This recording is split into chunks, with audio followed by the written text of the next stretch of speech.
There are some things that don't like to be seen. They linger in the quiet places, slipping through shadows and waiting at the edge of sight, never stepping fully into the light. The Bodach is one of them.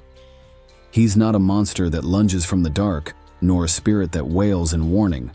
He doesn't need to. He's far simpler, and somehow that makes him worse.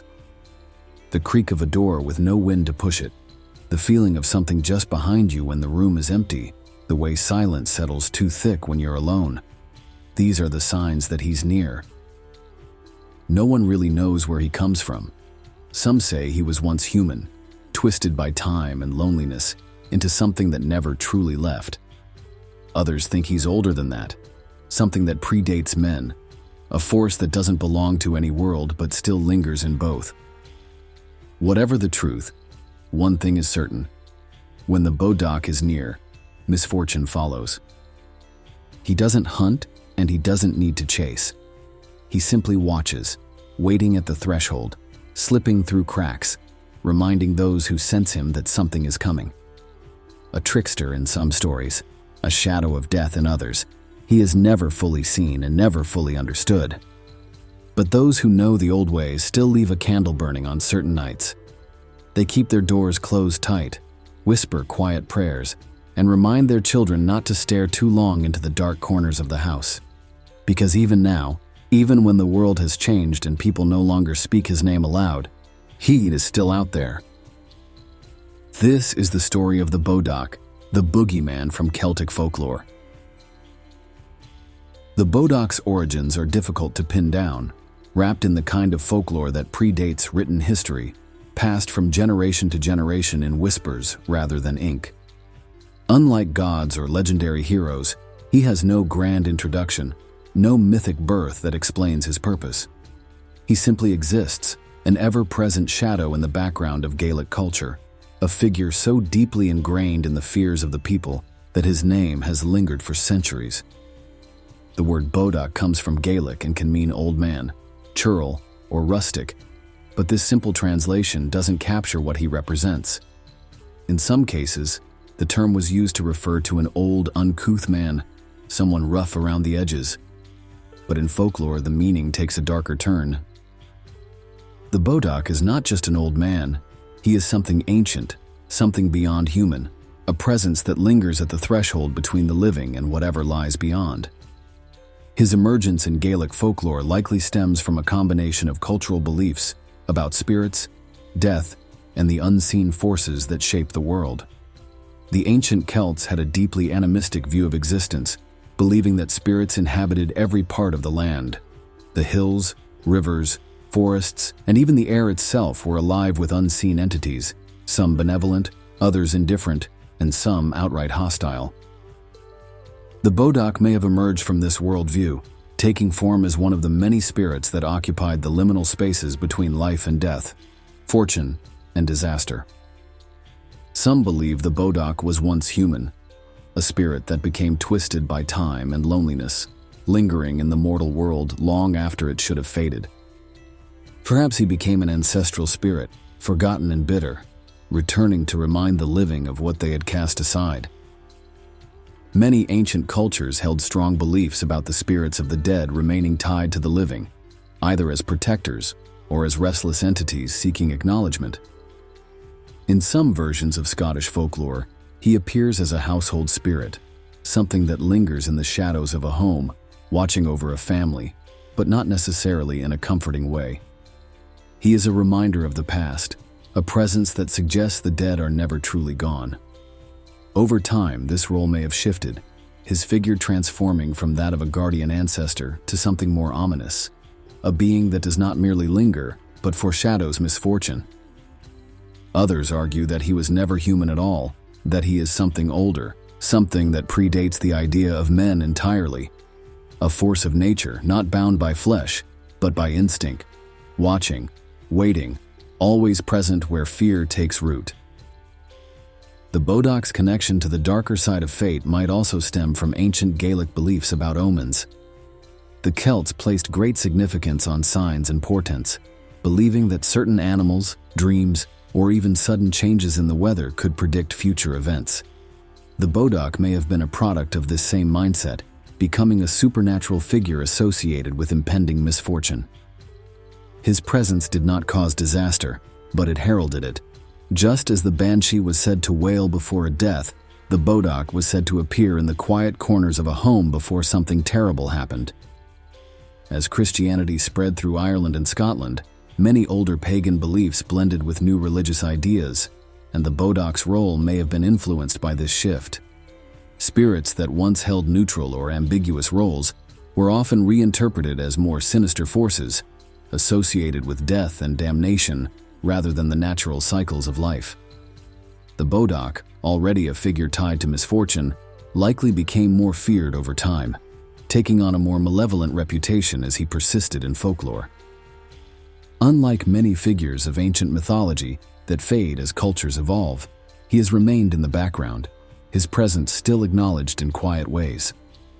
Some still use the term Bodach as a warning to misbehaving children, a reminder that something is always watching. Others speak of him only in hushed tones, not because they truly believe in him, but because some instincts are too old to ignore. Whether he was once an ancestor, a forgotten god, or simply a reflection of the fears that have always haunted humanity, the Bodach has never disappeared. And if the old stories are to be believed, he never will. The Bodach is not a being of grand displays or dramatic entrances. He does not arrive in a whirlwind of darkness or with the fanfare of shrieking spirits. He is far simpler than that, and perhaps that is what makes him more unsettling. He is there before you even notice, already watching, already waiting. Descriptions of the Bodach vary, but certain details remain consistent. He is always an old man, though not in the way of kindly grandfathers or wise elders. His form is hunched, gnarled, as if his bones have twisted under the weight of his own existence. His skin is said to be rough and weathered, like tree bark worn down by centuries of wind and rain. Some accounts claim his complexion is sickly pale, almost translucent, like something that has not seen the sun in far too long. Others say it is the color of ash, a dull gray that seems to shift in the dim light, making him look more like a shadow than a man.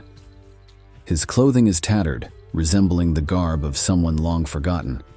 Some stories describe him in rags, clothes so worn they seem fused to his body, while others say he wears a long cloak, hooded and heavy. Its edges frayed and damp with something that never quite dries. In certain regions, the Bodach is said to wear a hat, broad-brimmed and low, casting his face into deeper shadow. But the most common description, the detail that lingers in every tale, is his eyes. The Bodach's eyes are not warm, nor are they particularly bright. They do not glow like the eyes of spectral beings or pierce through the darkness like fire. They are dull, sunken, like the last embers of a dying fire, watchful, patient, unreadable. Some say they are yellowed, like old parchment, others that they are clouded, as though he sees the world through a mist only he can understand. And yet, despite their lack of vibrance, those who have glimpsed them swear they are the most unsettling part of him. They hold no malice, no fury, only an endless, hollow knowing.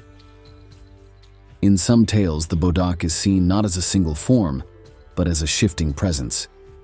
He might start as a shadow, a vague silhouette at the edge of sight, before resolving into a figure that is just human enough to unsettle the mind. Other stories claim he can move through spaces that should not accommodate him, slipping under doors, curling through chimneys, appearing in the corners of rooms where no one should be able to stand. Some versions of the legend claim that he leaves behind subtle traces of his presence, a lingering chill in the air, a dampness in the walls, the faint scent of earth and decay. Those who sense him nearby often report an unnatural stillness, as if the very air has been drained of life. And yet, for all these descriptions, the Bodach is rarely fully seen. He is more often glimpsed than truly observed, more felt than known. Those who claim to have encountered him describe brief moments, a glance toward a darkened hallway, the shape of a hunched figure standing motionless in a doorway, the sensation of something brushing past in an empty room. He does not linger in the open. He does not stand and wait for recognition. By the time you realize he is there, he is already moving, already slipping away, already returning to the spaces just beyond sight. This is what makes him different from other spirits or beings of legend. He does not demand attention. He does not call out. He does not need to. He is already there. And perhaps that is what is most unsettling about him. The Bodach is not a nightmare that bursts into reality, nor a creature that arrives with a warning. He is the thing you notice too late, the thing standing at the foot of your bed, the thing just outside your window in the middle of the night, the thing behind you when you turn too quickly, the thing that has always been there. Hey everyone, just a quick intermission here. I wanted to say thank you for watching this video. It really means a lot to me. Did you know that over 80% of you who are watching right now aren't subscribed to the channel? If you've enjoyed this content so far, it would be incredible if you could hit that subscribe button. It's a small gesture, but it really helps the channel grow and ensures that you won't miss any more of our fascinating stories we explore together. Also, if you're feeling generous, please give this video a thumbs up, leave a comment, and share with anyone else who may enjoy it. Your support really does make a difference and keeps the content coming. Thanks again, and let's get back to the story. The Bodach does not fit neatly into the categories of friend or foe, nor does he follow the clear rules that govern more well-known supernatural beings. He is neither wholly wicked nor entirely benign, and his actions depend as much on the place and time as they do on the person he chooses to disturb. While some spirits serve a divine order, exact justice, or deliver curses, the Bodach simply exists, watching, interfering, and sometimes warning of things to come. At his most harmless, the Bodach is a trickster, a presence that delights in unsettling mortals just enough to make them question their senses. A creaking door when no one is near, a whisper in the night that seems to come from the walls, the feeling of being watched when alone in the house. These are his calling cards. Some say he enjoys confusion, that he is drawn to places where people already fear the dark, feeding off their unease and amplifying it just enough to make them shiver. In this form, he does no real harm, only reminds people that they are not as alone as they might think. But there are stories that paint a far darker picture of the Bodach. He is not simply an old man lurking in doorways or a faceless figure hiding in the rafters. He is something ancient, something that does not belong in the world of the living but refuses to leave. Unlike ghosts, who are often tied to specific places or past tragedies, the Bodach moves freely, slipping into homes without invitation, appearing where he was never meant to be. In many stories, his presence is an omen, a shadow at the end of the bed, a knock at the window when no one is there, a shape glimpsed in the corner of the room just as sleep begins to take hold. These are signs that something is coming. Death, illness, misfortune, whatever it is, the Bodach knows before anyone else. And while he does not cause these things, he watches them unfold, as if drawn to moments of suffering, as if they entertain him in ways mortals cannot understand. Some say he follows certain families, appearing to them through generations. In these tales, the Bodach does not simply arrive at random. He is bound to the bloodline, appearing at the deaths of grandfathers, fathers, sons, as if keeping a silent record of their passing. There are whispers that the Bodach does not merely witness these deaths. He collects something from them, though no one can agree on what. Perhaps the most unsettling thing about the Bodach is that he does not follow rules in the way people expect spirits to. He does not haunt a single location, nor does he act with the predictable malice of a demon. He does not demand worship, nor does he respond to prayers. He does not speak, does not attack, does not explain himself. He simply appears. And when he does, it is already too late to ask why. The Bodach is not entirely alone in Celtic mythology. His presence is often linked, in some way, to another ancient and foreboding figure, the Cailleach. While the Bodach lurks in the shadows, unsettling those who sense him, the Cailleach is a force of nature, an old woman who embodies the harshness of winter, the weight of age, and the untamed ancient power of the land itself. The connection between the two is complex, their relationship shifting depending on the tale and the region in which it is told. In some stories, the Bodach and the Cailleach are seen as counterparts, male and female, shadow and storm, each carrying an aspect of the world beyond human understanding. The Cailleach is associated with mountains, storms, and the passage of time, while the Bodach belongs to thresholds, unseen corners, and the eerie silence that follows an ill-fated whisper.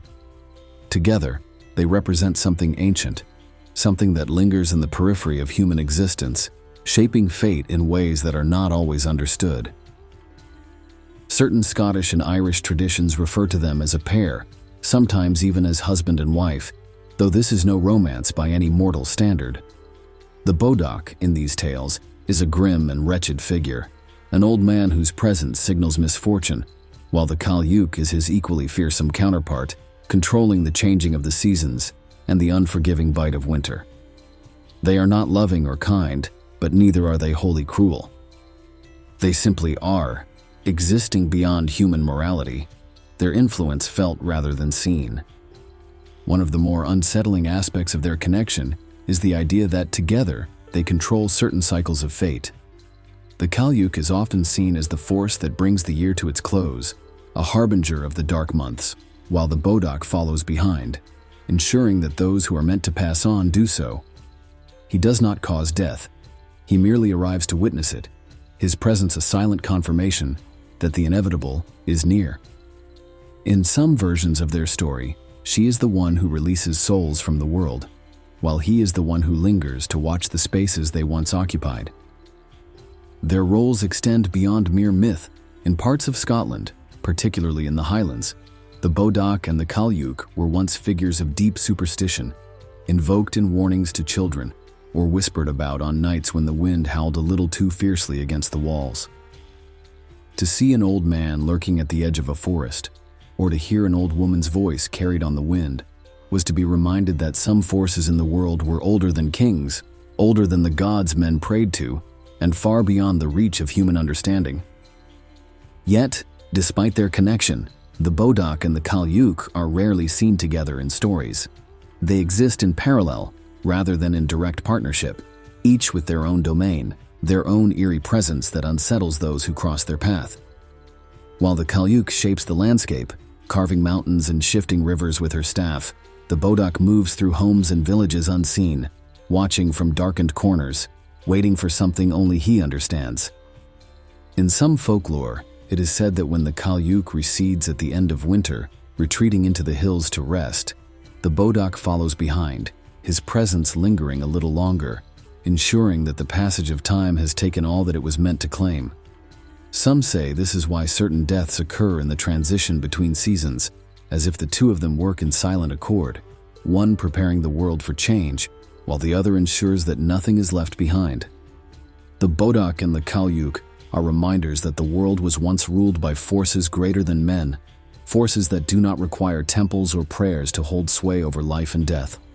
They are figures of warning, of inevitability, of the quiet, creeping presence of time itself. And for those who still speak of them, who still pass their stories from one generation to the next, they are proof that some old fears never truly fade. The Bodach's power is not the kind that strikes with fire and fury. He does not wield a blade, cast spells, or summon storms. His presence is his power, a silent, creeping force that seeps into a home, into a life, into a moment of unease. He does not need to act in a conventional sense. The knowledge that he is there, watching, is often enough to unravel the nerves of those who sense him. One of the most unsettling aspects of the Bodach is that his influence is rarely direct. Unlike more overt supernatural beings, he does not announce himself with grand displays of power. Instead, he arrives quietly, almost imperceptibly, and his effect is felt rather than seen. His presence does not necessarily bring death or disaster, but it does signal that something is coming, something that cannot be avoided. Many who have encountered the Bodach claim that he moves through shadows, his form indistinct, shifting with the flickering of a candle or the dim light of dawn. He does not walk in broad daylight, nor does he appear before crowds. He exists in the quiet places, the corners of rooms, the thresholds of homes, the spaces where one world brushes against another. One of the greatest fears associated with the Bodach is that he brings omens of misfortune. In many Scottish and Irish traditions, his presence is said to precede illness, accidents, or even death. Families who sense him lurking near their homes might brace themselves for bad news, knowing that his visits are never meaningless. He does not kill, but he observes, and that observation is enough to chill the bones of those who know what he is. In some versions of the myth, the Bodach is said to be capable of whispering warnings, his voice barely more than a breath against the ear. These warnings, however, are never direct. He does not speak in clear words, but in mutterings and murmurs, half-formed thoughts that leave the listener with a deep sense of foreboding. Some believe that those who hear the Bodach's whispers will soon face a difficult choice or a path they cannot turn away from. Others say that his voice is a sign that something has already been set in motion, something that cannot be stopped. Despite his unsettling nature, there are ways to lessen the Bodach's influence. Some traditions hold that he cannot enter a home uninvited. He must be allowed in, either through words or through neglecting to guard the thresholds properly. Because of this, many old superstitions revolve around protecting doorways and windows, ensuring that he has no easy way inside. Salt is often used as a deterrent, scattered along thresholds or placed in small bowls by the fireplace. Iron, too, is said to hold power against him, as it does with many supernatural beings. A nail driven into the doorframe, an iron horseshoe hung above the entrance, or even an old iron key kept near the bedside. All of these were believed to ward off unwanted spirits, including the Bodach. There are also stories that suggest the Bodach can be bargained with, though this is rarely advised. Some claim that speaking directly to him, acknowledging his presence, can make him hesitate. A carefully worded plea, a respectful request, these may sometimes delay his visit, but they do not remove his presence entirely. He is not a creature easily fooled, and those who attempt to trick him often find that their misfortune only deepens. Above all, the most important warning tied to the Bodach is this: do not ignore him. If he is sensed, if he is felt, it is better to prepare than to pretend he is not there. His presence means something, and those who dismiss it often find themselves regretting their disbelief. The Bodach has never needed grand stories or epic battles to make his presence known. He doesn't strike like a storm or announce himself with fire and fury. He's quieter than that, simpler.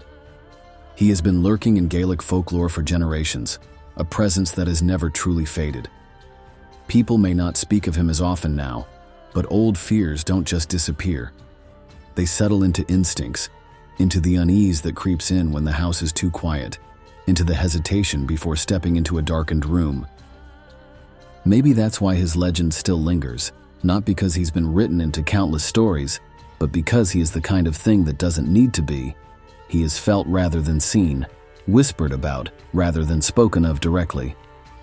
And if the old tales are true, if there is even a sliver of truth in the warnings passed down through generations, then he is still here, still watching, still waiting, because the Bodach never truly leaves. And if you ever find yourself alone, feeling the unexplainable feeling of being watched, ask yourself, did you close the door? Did you leave lights on? Or will you simply notice him too late?